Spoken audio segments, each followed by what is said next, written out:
Монгол ардын намынхны сонин одоо эвлэрлийн процесс явагдаж байгаа. Энэ байдлыг бол одоо хөндлөнгийн ажиглагчид ажиглаж байна. За энд юу ажиглагдаж байна вөхөр улсын хурлын дарга байсан Амар Баясгалан. За ерөнхий сайд Зандаштар хоёулаа намын даргын өрсөлдөөнөөс нэрээ татлаа гинэ. За тэгээд энэ бол яг одоо сонгодог улс төрийн одоо онлоороо бол хамгийн хоёулаа болохгүй зүйл хийж байгаа юм шиг надад санагдчихэв. Яа гэх юм бол одоо өрсөлдөөнд нэрээ зарлцсан хүн чинь намынхаа өрсөлдөөн рүү ороод огцроод унуул одоо тэр чинь шудрах штэ. Эсвэл ялуул тэгээд тэн дотор ороод ялуул шудрах. За гэтэл ингээд Монгол ардын нам чинь дөрмөндөө Монгол ардын намын дарга нь ерөнхий сайд байна гэж заацсан. Тэгснэ ерөнхий сайд нь намын даргад өрсөлдөхгүй гэж мэдээлэл хийж яах гэдэг чинь би огцрё. Би ерөнхий сайд цаашдаа удаан хиймээргүй байна гэж хэлж байгаатай л ер нь их адилхан сонсогдож байна л да.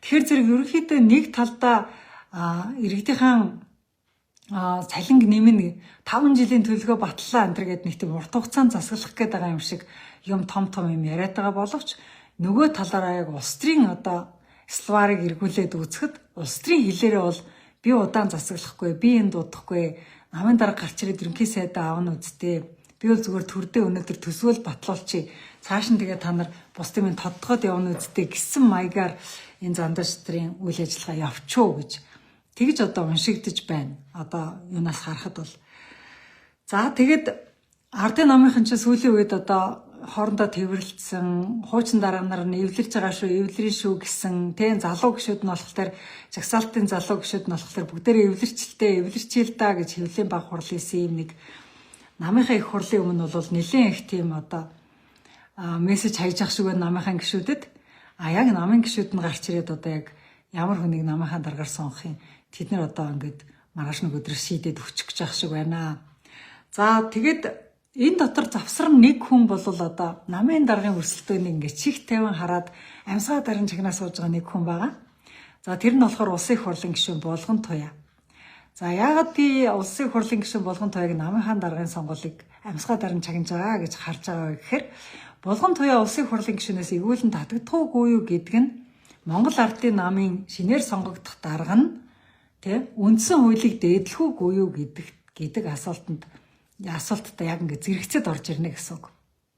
Үндсэн хуулийг дээдэлдэг хүн одоо намын дарга болчих юм бол үндсэн хууль зөрчсөн Булган Туяаг эргүүлэн татахтлаар одоо манлайл үзүүлээ явчих бах.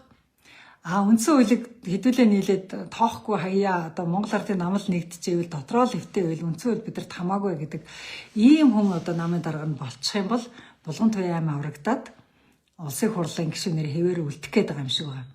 Тэгэхээр улсын хурлын гишүүн Булган Туяа гишүүнээрээ үлдэх үү, эргүүлэн татагдах уу гэдгээс бид нар одоо нэг том индикатор байгаа байхгүй юу? Булган Туяа бол аюул том индикатор болцсон одоо.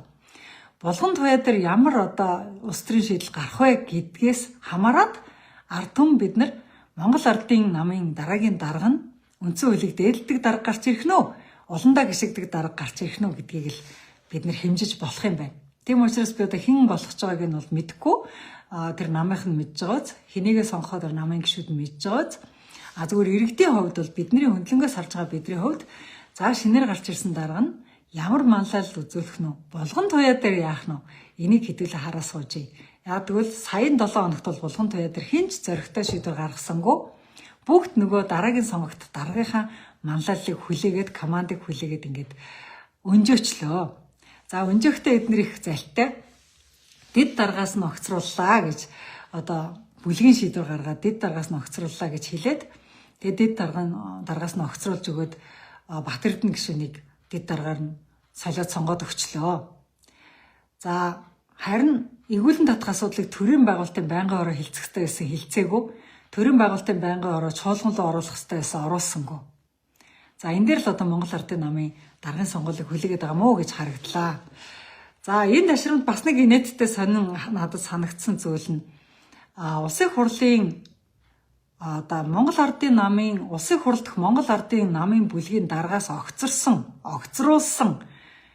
Бат Эрдэнэ гэдэг гишүүнийг улсын хурлын дэд дарга болгоод дэвшүүлчлээ Монгол ардын намынхаа.